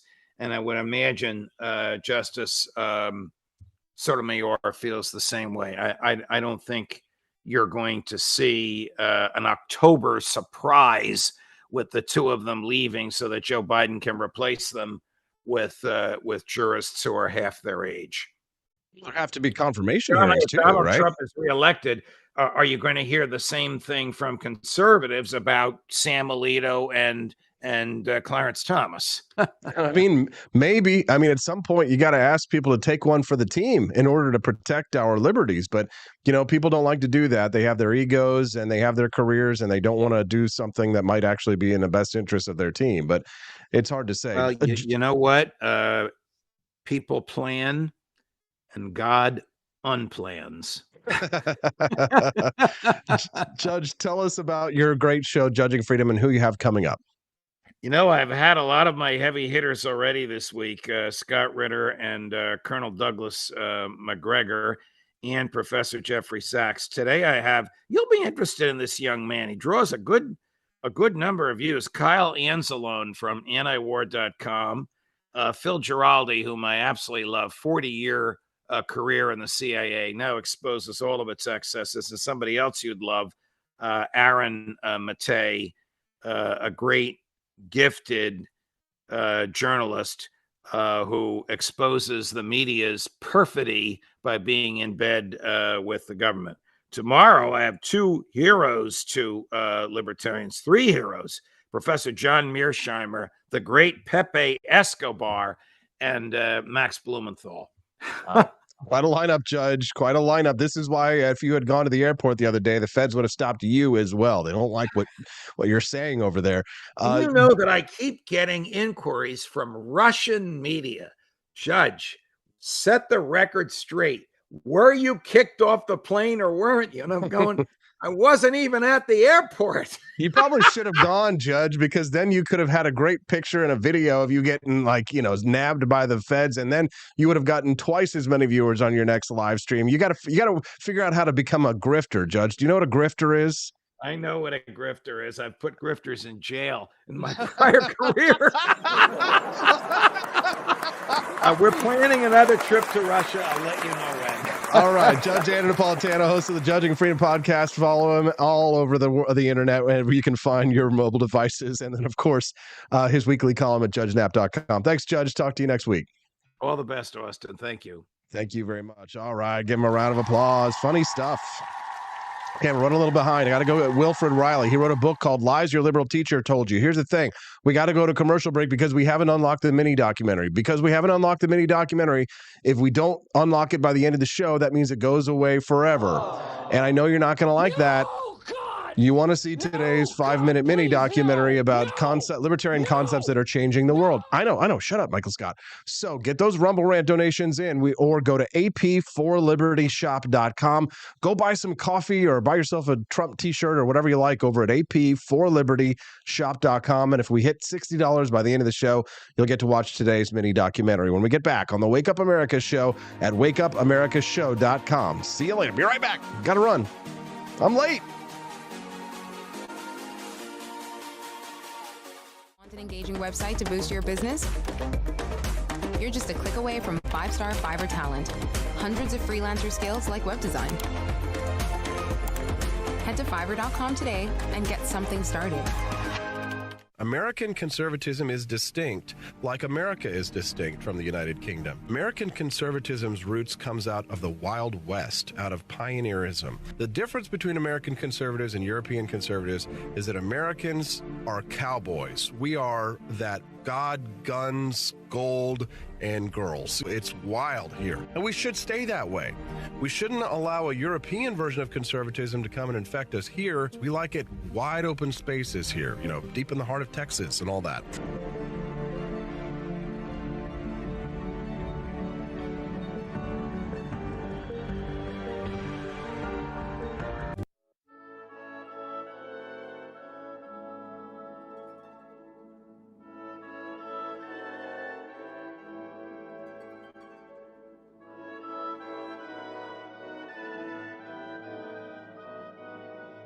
Hey there, it's your favorite Vice President Joe Biden. I wanted to talk to you today about the Wake Up America show, the best source for all your political news and commentary.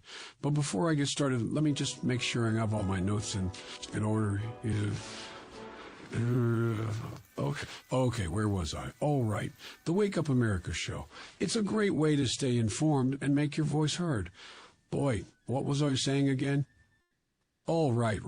The Wake Up America show. It's important that we all stay engaged and knowledgeable about what's going on in our country and, the thing. But hold on, where was I going with all this? Oh, yeah. The Wake Up America show.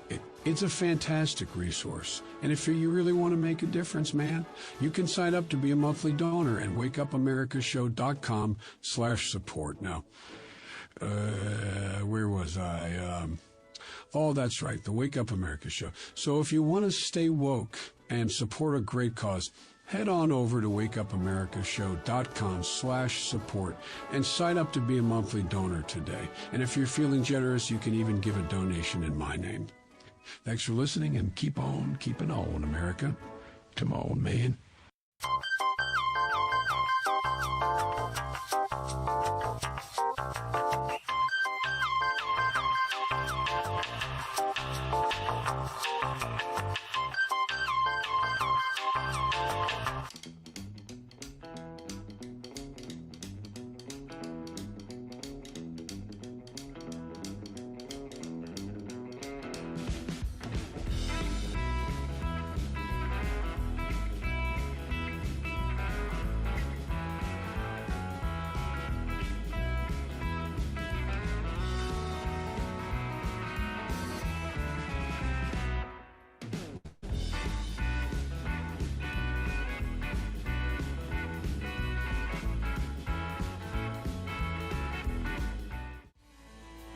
Welcome back to the Wake Up America show. Austin Peterson here. Thanks so much for sticking around with us. We appreciate you very much. Click that like button.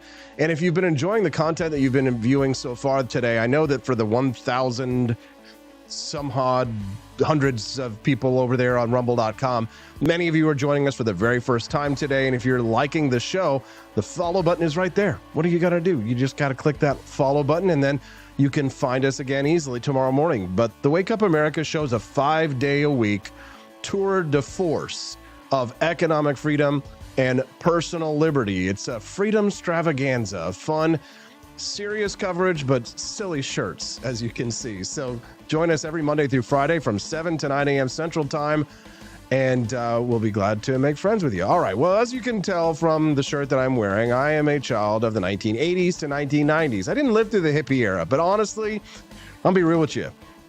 Hippies always kind of pissed me off, you know? And when you grow up and you're in history class and you got a little bit of, this was before I was, a libertarian. I was kind of conservative as a kid.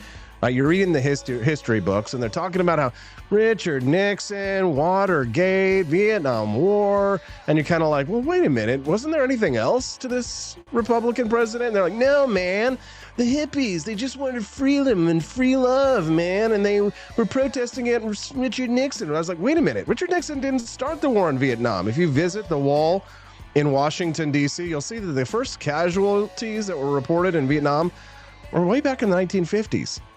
Who was the president then? Oh, wait, a Democrat. Lies Your Liberal Teachers Told You. It's a new book by my next guest, Wilfred Riley, joining us live. Good morning, Wilfred. Nice to see you, brother. Morning, Austin. Good to be on the line. Yeah, Wilfred, the hippies who run everything and who have all of the wealth in this country and who are not letting go of it, who aren't downsizing their houses, who are voting to spend every single penny that my new child that's coming next month hasn't even made yet. They wanted us to think that the hippies were just wonderful, peace-loving people against the regime, man. Was that a lie our liberal teachers told us? That was a lie. Yeah, so I recently wrote a new book called Non-Provocatively Lies My Liberal Teacher Told Me, which is kind of spoofing that whole genre of books like Lies My Teacher Told Me, A People's History of the USA by that old commie Howard Zinn, 1619, A Black History of the USA and the Lies They've Been Telling You. I mean, we've all read some of this stuff. I mean, one at least is sort of honorable, but Bury My Heart at Wounded Knee, A Native History of the USA. Just a litany of the Native American military defeats. But anyone who's gone to high school or gone on to post-secondary education has gone through this stuff. And my take is that the kind of the core idea there, which is that American history is taught from the right by people that love America too much, and you've been hearing too much conservatism, is just insane. So I actually read through a whole series of these high school and college texts, and I looked at things that are often emphasized, often said, and that are just wrong, and did my me humble best to correct them. And one of the things I said that's drawn a lot of attention, more than I expected, because I talk about slavery, natives, that kind of thing, but is the idea that the 1960s were mostly bad. Baseline civil rights. You can't kick a black guy or an Irishman out of the airport. Good. I'm for it. But almost everything else, although even there, libertarians have some points. Chris Caldwell has made the comment that we now have a second constitution where freedom of association is dramatically limited. You can't have a men's golfing club that doesn't admit women. You can't have a Jewish-only country club or restaurant or facility for Catholics. I mean, there's a lot to get into even there. But with almost everything else, the eco-freako movement and the hippies, at least the later waves of the sexual revolution, which was terrible for women, by the way, if you want to get into feminism, but also the fourth wave of feminism. Our birth rate right now, upper middle class, is 1.2 kids for every 2 people. We're depopulating the country after years of worrying about overpopulation. Just on and on. The anti-nuke movement, the anti-war movement, which lost us Vietnam, all this stuff, the drug movement, where people were taking acid and shooting up pure heroin and just like sitting in public parks, crapping in the grass. Like all this comes out of one era in American history. It really is amazing to think that World War II and the 50s were right before this. I read a lot about Black history as well. And the Black illegitimacy out of wedlock rate, this is the great Tom Sowell, was 11% before World War II. Like all of this hit like a bomb at the start of the Great Society across all races, all classes, starting in 1962 through maybe 78. So I make the point in one chapter that this was mostly a negative. No fault divorce. You could go on and on and on with these social campaigns, pay per child welfare. But yeah, the hippies, bad. Now, maybe I'm one to talk with the aesthetic of the Wake Up America show being retro neon synthwave 1980s, because you could say it's a little bit dated and maybe a bit tacky or a bit gaudy. But recently I visited a local head shop, Wilfred, for journalistic purposes, of course. And they have the hippie aesthetic there. It's the tie-dye. It's the goofy guy where he's doing the keep on trucking and all this kind of stuff. You say that America not only is rejecting like the sort of the ethos of the hippies, but we've rejected their aesthetic as well. Well, actually, what I said in the book is that no, I think we should. I think that young urban conservative types need to develop an alternative aesthetic. And I mean, there are all kind of things I talk about, like menswear could be like there are all kind of routes people could take. But in fact, actually, I think a lot of American pop culture is stunningly derivative of negative earlier movements, which is something that's really kind of weird, actually. I mean, when you look at the way a lot of people present themselves in the youth scenes now, I've dropped younger mentees off at high school or college, people still look like hippies. People still look like hipsters. Like it really is weird. Like I went to college 15, 20 years ago. So I would imagine that if you went to Harvard in the 1960s and you saw guys walking around in zoot suits with like keychains dragging on the ground and big purple fedoras, you would kind of wonder what the hell was going on. Like, had there been no innovation whatsoever within the past 20 years? And so, no, I actually say that the migration of the hippie ethos into mainstream culture is mostly bad. But I agree with you that it's happened, and that's actually one of the points that the book really tries to make. Lies my liberal teacher told me to blatantly plug, but one of the points in the book is that this kind of culture that we're told is radical and rebellious. I mean, kind of communism light, feminism, sexual radicalism, like all of this stuff that emerged from the rebel movement in the 60s and 70s, the take black revolution, the take that there's intensive oppression in the United States. This is in fact the entirely mainstream position of the US upper middle class. So, like, one of the sources that I cite in the hippie chapter on where to buy hippie fashion and how to adopt hippie ideas is Gentleman's Quarterly. Another one is the country's leading high school textbook. So, there's nothing actually at this point rebellious about what's being kind of presented to kids as both normal and at the same time still edgy. Like pride parades are sponsored by Halliburton and Deloitte. This is the mainstream idea. And things like libertarianism, the sort of edge right, all of that stuff. I mean, even actual feminism, where people are saying things like, no, it's not cool to be a prostitute. That stuff is out there on the margins. And the Halliburton sponsored Pride Parade or the hippie ashram company that owns a chain of 200 hit stores, that's the mainstream. That's the crazy thing. Yeah, it is kind of crazy how like the alternative is now the mainstream and the anti-establishment is the establishment. Judge Napolitano and I were talking about that just before you came on, about how it used to be that the mainstream media protested against the Vietnam War and was against the U.S. government and establishment. But now ABC News, CBS News, any of the mainstream media publications online, they're all very much pro deep state, pro CIA, pro government, pro whatever Joe Biden is doing. The anti-establishment has become the establishment. But the weird thing about this, Wilfred, is that like they still see themselves as kind of like part of a resistance. Have you noticed this? Yeah, and it's extremely bizarre. So in terms of what you just said, like my fiance, current romantic partner, used to be sort of gothic, and I just remembered she owned Hot Topic stock, and I didn't know whether she was kidding or bullshitting about that. So I actually just looked it up, and yes, it's called the ticker symbol on the Nasdaq is HOTT. So there's an actual company that owns kind of the chain of alternative edge kid stores that's trading at like $27 a share right now. So this is all like the youth rebel culture of the hippie 1960s and then of our era has all been purchased by large brands. It is heavily commodified. Now, I love the capitalist free market, but it's important to realize this. Like what you're being sold as edge is it's the complete mainstream. It's the complete norm. And what I'm doing with the book is encouraging people to check out kind of the alternative actual resistance, which would be things like get married, learn martial arts, don't put all that crap in your body, so on down the line. You're not oppressed. There hasn't been oppression in this country since 1964 when we made racism illegal. I mean, just there's this entire reality that's at least half the debate that I don't think most people are engaging with. And yeah, the idea, there's something very tricky about what you just described. And I assume you've read Alinsky and the other, I don't know if I'd call them thinkers, but like left-wing Rufos, would-be Machiavellis, like they're battlefield commanders.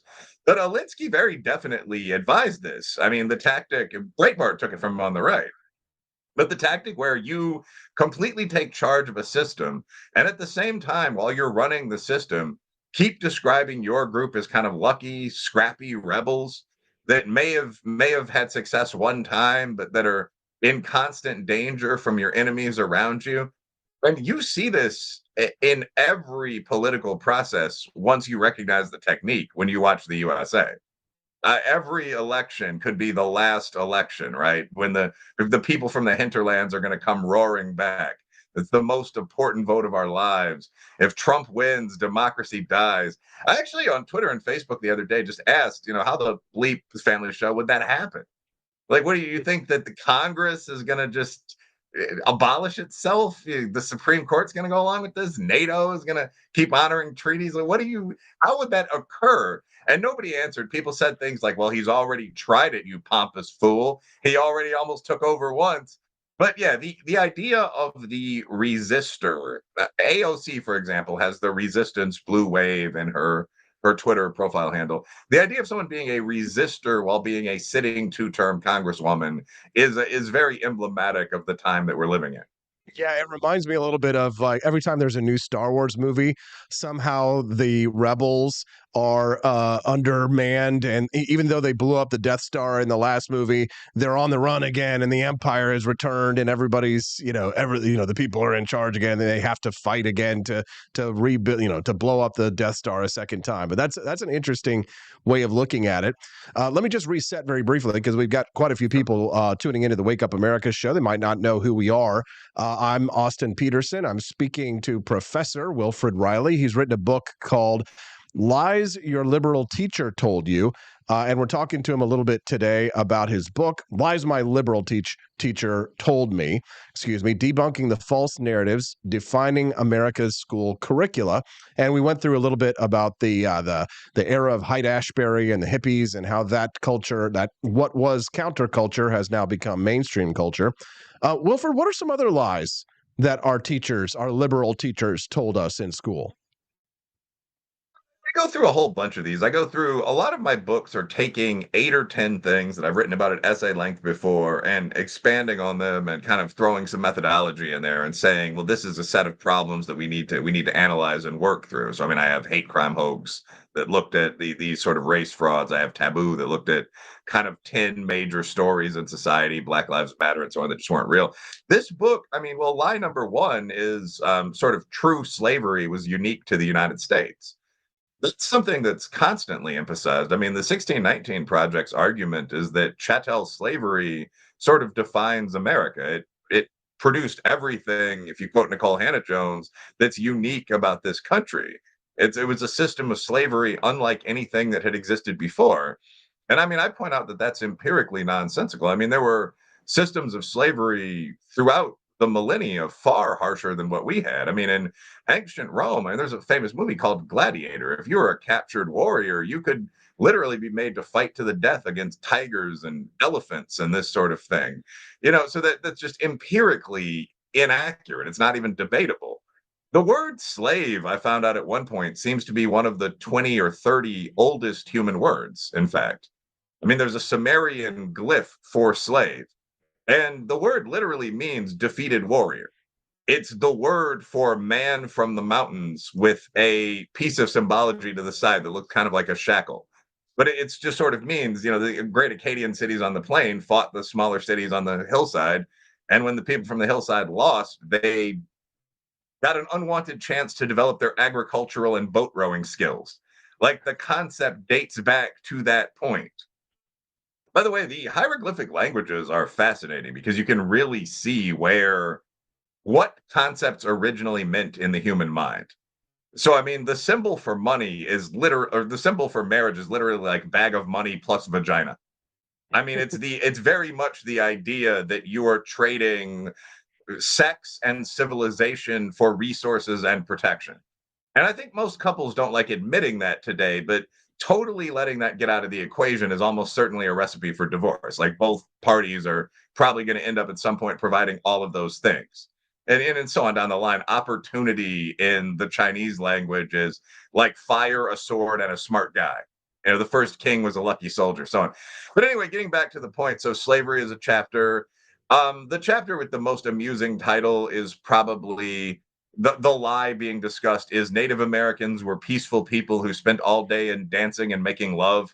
And I read from the USA's Native American people's curricula, which is literally like Avatar level nonsense. Like the skies were full of birds, the water full of fish, all day was spent in the hunt and in engagement with the tribe.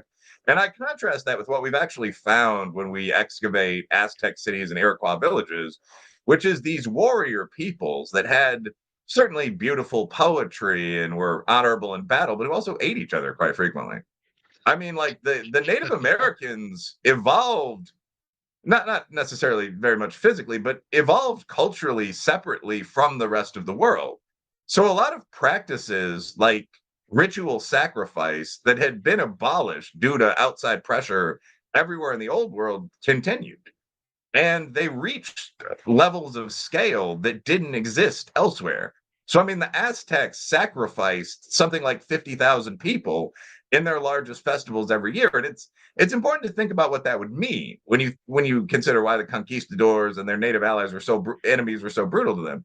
Like every year, 50,000 people, including some whites when they won battles, would be marched up the steps of their biggest temple, and they'd have their hearts cut out by priests, and they'd have their skins cut off, and then the bodies would be eaten. And this just went on.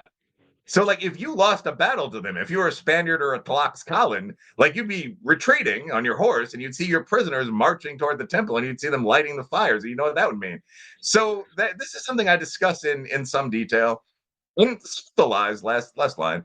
But some of them are things that I think are more specific to America, to the USA, that are less broad, but that are quite important. For example, during the Cold War, there actually were a lot of Russian spies in the USA. And many of the people that were accused of espionage by, for example, Senator McCarthy, were guilty of espionage. As a political scientist, I've actually been able to read the Venona cables, like the decoded Russian espionage records, which are no longer even classified. I have some of them in the book. And I mean, we know that Julius and Ethel Rosenberg, for example, Alger Hiss, all of these people were Russian agents with code names in Russian. So this Dalton Trumbo, so this whole idea that there was a Red Scare where we were panicking over nothing, no, that's not real. Like we know who these people's handlers were. They were just being lied to about it. And that's a theme throughout the book. We're just being lied to about it. Yeah, see, I always suspected that as well because I remember learning about McCarthyism when I was a young man, and my my spidey sense would always tingle whenever a teacher was very emphatic about a certain subject, meaning that I really was getting the impression that they wanted us to believe something about some historical event.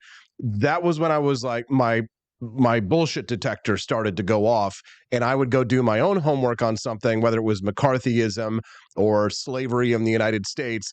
I would go and find my own research in order to try and understand why my teacher might have been so emphatic about it. And typically the things that I found were not the kind of things that my teacher wanted to hear in class. But Wilfred, we're running out of time on this interview. This is fascinating stuff. I've got your book pulled up on the screen right now, or at least I'm pulling it up. It says, Lies My Liberal Teacher Told Me, Debunking the False Narratives Defining America's School Curricula. It sounds like a fascinating read. I'm ordering mine today because I want to read this book. Is there anything else that you want to share with our listeners before we let you go?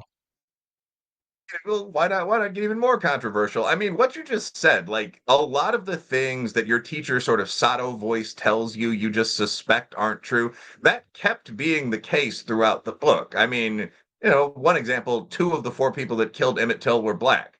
Like a lot of the stories that kept being presented were just very often not real throughout history. I actually have a chapter dealing with lynching overall, for example. And obviously a great deal of American historical lynching did involve racism. But even there, I mean, something that I'd almost forgotten was just that the idea of the posse was also just how justice took place before you had judges and before you had police. So you kept seeing in every sector these incomplete narratives. I mean, in the case of the Russians, the incomplete narrative was, we abbreviated civil rights, but we actually had, whatever it was, 2,900 Russian spies in the country, and we know all their names. In the case of lynching and racial abuse, it was obviously racism turned this more often against black people. But I mean, there were 1,300 Caucasians lynched. There were about 1,000 other Hispanics and natives. Because at this time, if someone stole your horse, you didn't have a police force. You got a bunch of other guys on horses and went after them with ropes. That doesn't justify, abuse that did obviously occur, but it provides the historical context that you need to have to understand anything. And there's often almost an intentional effort not to provide that the smart person, as you said, especially on the right, needs to be aware of. Do people just start irrationally attacking communists, whites, blacks, whatever? Very often not. So there you go. Completely rational. Lies my liberal teacher told me by Wilfred Riley. Grab a copy today. I'm ordering mine as soon as the show is over, 5 minutes from now. Wilfred, thanks very much. They call you Wildebeest on X.com. So I've also tagged your name in the show notes so people can follow you as well and find you much more easily there. Thank you for your time, and we appreciate it. And congrats on the book, and good luck with the sales. Sounds good, bro. Thank you. Have a good day. Thank you. That's Wilfred Riley. What do you say? Give him a round of applause. Today was a freaking awesome show. And you guys, you all owe, and I owe Andy Opperman just a big round of applause, a thank you, because guess what? Andy Opperman unlocked the bonus content for you guys. So you get to watch it just as the show's going away. So there's no parting commercials, just me saying goodbye and I love you. Before we go, you're going to get to watch the mini documentary. But before we get there, real quick, I do want to put in a quick plug for my friends over at Preserve Gold, who are offering you today a free gold and silver investment information packet. Totally free, no responsibility, no obligation. Send in the word Liberty to the number 50505. That's right. Text the word Liberty to 50505. They will get you squared away with your financial planning. If you've ever thought about investing in precious metals, but you want a tax-advantaged way to do it, right? Put it in a Roth IRA. You can still have access to your precious metals if it's in a Roth IRA. It's just that, you're going to get a tax benefit from doing it. How does that work? Preserve Gold will tell you all about it. If you text the word Liberty to 50505, again, text the word Liberty to 50505. Central banks are stocking up on gold. That's probably why the price of it has been skyrocketing lately.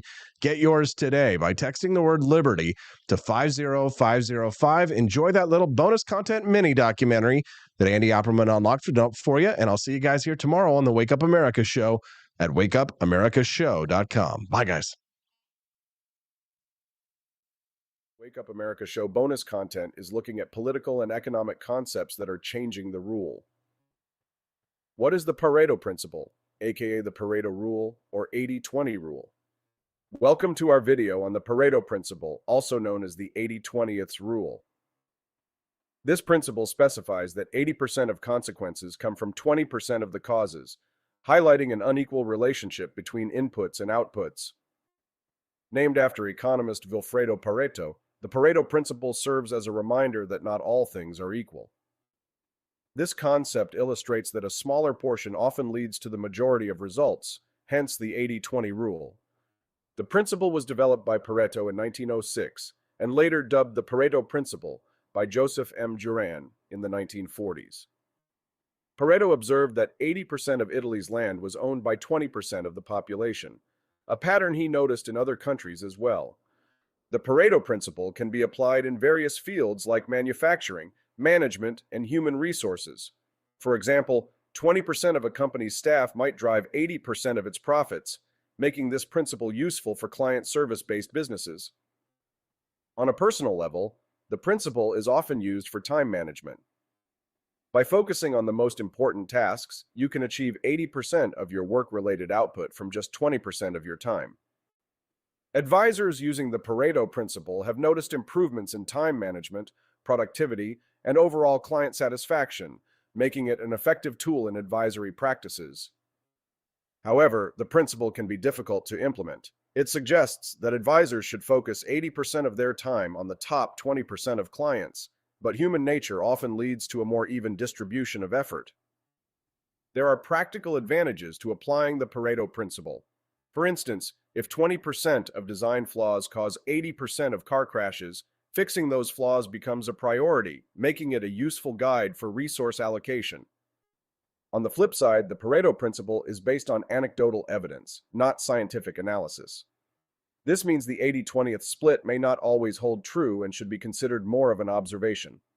Advisors may also focus on replicating their top 20% of clients to boost the bottom line, which could be both an advantage and a disadvantage. It helps in resource allocation but may not always yield accurate results. Businesses often use the Pareto principle to manage their clients effectively. In a financial advisory firm, 80% of revenue may come from the top 20% of clients, emphasizing the importance of targeted customer service. In essence, the Pareto principle suggests that 80% of results come from 20% of causes. This observation is widely used in business and finance to identify the most profitable and productive inputs. However, the principle is not a scientifically proven law. Its validity comes from anecdotal evidence, making it an observation rather than a firm rule. When investing, you can apply the 80-20th rule by focusing on the assets that provide the majority of returns. A balanced portfolio might consist of 80% safe investments and 20% riskier assets to maximize returns. It's important to consult with a financial professional to tailor the Pareto principle to your investment strategy. This way, you can balance risk and reward effectively according to your financial goals. Some in the manosphere or red pill community apply this principle to dating, observing that 80% of women are only attracted to 20% of men. There we see the principle acting itself out in nature. In conclusion, the Pareto principle can be applied in various ways to improve efficiency and productivity. Companies and individuals alike can use it to identify key areas for improvement and focus their efforts accordingly. Remember, while the Pareto principle is a useful tool, it is based on observation and not scientific evidence. Use it as a guide, but keep an open mind when applying it to different scenarios.